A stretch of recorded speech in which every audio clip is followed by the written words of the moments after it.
OBR disagree with Reeves.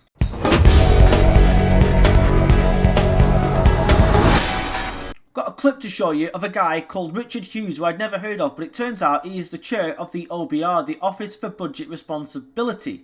In her budget statement, Reeves said that the OBR was going to publish a full comprehensive breakdown of the £22 billion that Labour inherited from what they call the disastrous Tory government. Take a look at this clip and tell me if the OBR are agreeing with Labour. The number that Rachel Reeves has kind of put on it is a £22 billion black hole. Is that a number that you accept?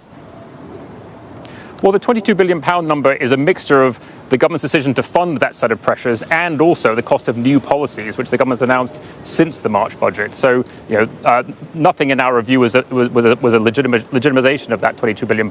What we did find is there was £9.5 billion worth of information about spending pressures that existed at the time of the March budget, but it was not disclosed.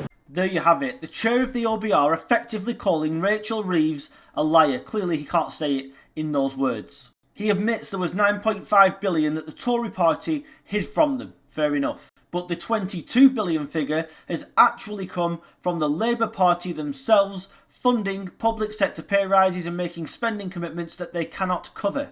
So if Reeves, and I very much doubt it, was telling the truth during her budget statement that a full and comprehensive breakdown of this black hole is going to be produced and put out to public view by the OBR, what it's going to say is the Tories created a 9.5 spending black hole, but that Labour have more than doubled that, making the country's finances even worse than they were before and have increased borrowing to record levels. And now we have the gilt markets going up, meaning that borrowing is going to cost even more, leading to inflation. Everybody said with a bit of a brain in their heads, even I knew, as no financial expert, that giving huge pay rises to the public sector and destroying the private sector would do a couple of things. It would take away a hell of a lot of jobs, take away any growth, and make interest rates go through the roof. And that is exactly what is going to happen.